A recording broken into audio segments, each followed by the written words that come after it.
Hi guys, I'm back with another video, and this video is going to be my quick relaxer prep tips. So this is going to be for somebody out there that's about to do a relaxer at home.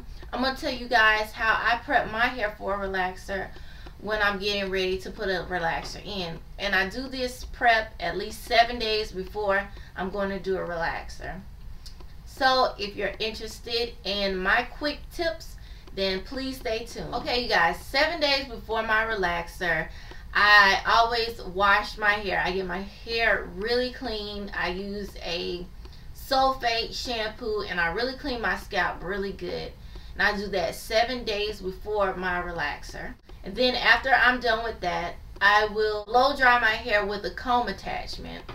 So if you guys have a blow dry and you have a comb attachment, or you can use a flat iron to just really straighten your roots out, for the purpose of when I'm doing a relaxer, I can part through my hair and I can get the relaxer in there quickly. You don't want to leave those chemicals on your hair too long.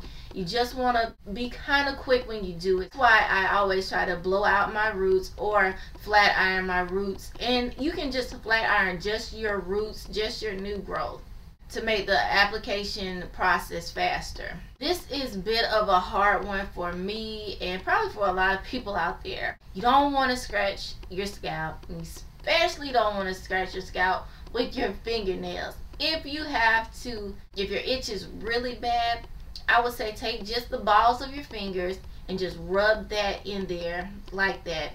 And you don't want to do that too hard. You just want to lightly just rub it in there to just stop the itching if your scalp itch. But try not to use a comb or your fingernails or anything like that to scratch your scalp, because that's going to make your scalp raw. And when your scalp is raw, you're more likely to get a chemical burn. You can pat the top of your head or pat where the itch is coming from. So that may help. So when my hair is itching, I try to pat it, or if the patting isn't working, then I'll take the balls of my fingers and I'll just start rubbing it like that. But I don't want to vigorously rub it. Another thing that I do is I tend to go to the gym, and I've been lately going to the gym 7 days a week. Well, 5 to 6 days a week. Try to stay away from the gym. Try to take that week off, especially if you don't want a chemical burn, because you don't want the sweat. Because from your hair, I know that I sweat a lot when I'm going to the gym. So, and especially is up here on my scalp when I'm going to the gym. And see, that moisture is making your scalp raw as well. So you don't want to get all that salt water and everything, you know, on your scalp, because that's just going to make it so you can get a chemical burn, which you don't want. So try to stay away from sweating a lot. Try to stay away from wearing hats and stuff like that, because that's also going to make your hair sweat. So that's something to think about that week. Try to stay cool as much as you can. I know sometimes you'll sit in the car, or you know, you'll be somewhere and you will sweat, and that's okay, as long as you're not sweating on purpose, like you're going to the gym and you're exercising and you know you have to sweat, so it's going to be like, you know, for an hour, 30 minutes, or however long that you exercise. So try to not do that extreme sweating. Try not to comb your hair. I know this is a toughie for me, because I like to comb my hair. You have to comb your hair. Take your comb and just comb the length of your hair. Do not go all the way up here and scratch and scratch and scratch, because that's also making your scalp raw. You don't want your scalp raw because you don't want a chemical burn. So just lightly try to comb it like that. Just try to comb it just like this, and that'll be better. Another thing is that I stay away from, I will wear a loose bun without a elastic band. And the reason why I do that is because I don't want to like pull all that tension toward one part of my head, like the middle of my head or something like that. You don't want to pull your hair too much. You just want to take it easy from your hair. You can wear your hair down. You can make a loose bun. You can also braid your hair lightly, just like two big braids if you want to do that. But as far as like a elastic band, try to stay away from elastic bands and items like that that's really going to apply that tension to your hair and to your scalp, because that is something that you don't want. If you do get a chemical burn and you don't want your hair to stay stuck to your scalp, because you guys, y'all know what I'm talking about. When you put the relaxer in your hair and that relaxer, I don't know what happens, but that relaxer, it will stick to your scalp and you cannot pull that off of there. It's just like flat on your head, and all that or whatever part is like burnt and your relaxer is stuck to your head.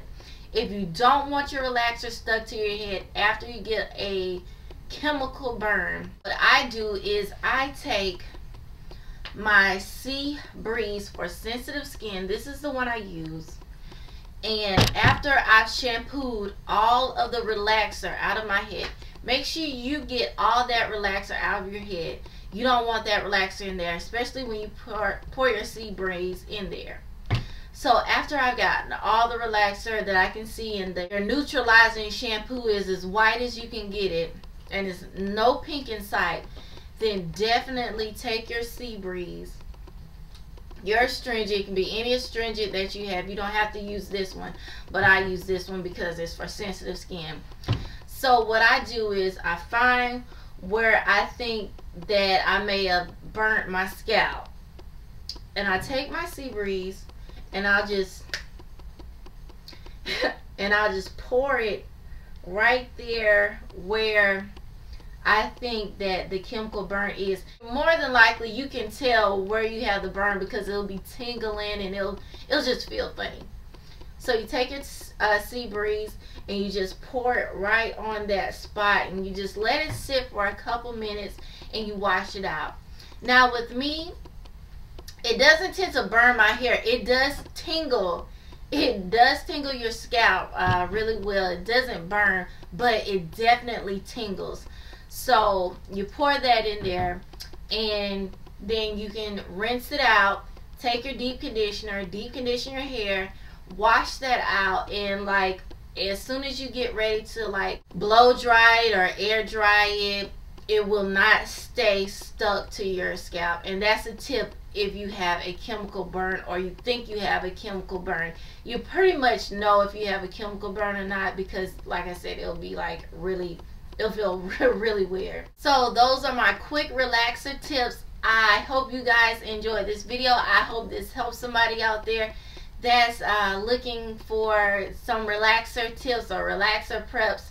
I hope you can incorporate this or try it, and if you have, please you guys let me know, what do you think? If you've gotten a chemical burn in the middle of your relaxer application and you've tried the astringent, please you guys let me know how it works so that other people will know that it works and they just won't be taking my word for it. So God bless, and I'll talk to you guys in the next video. Bye.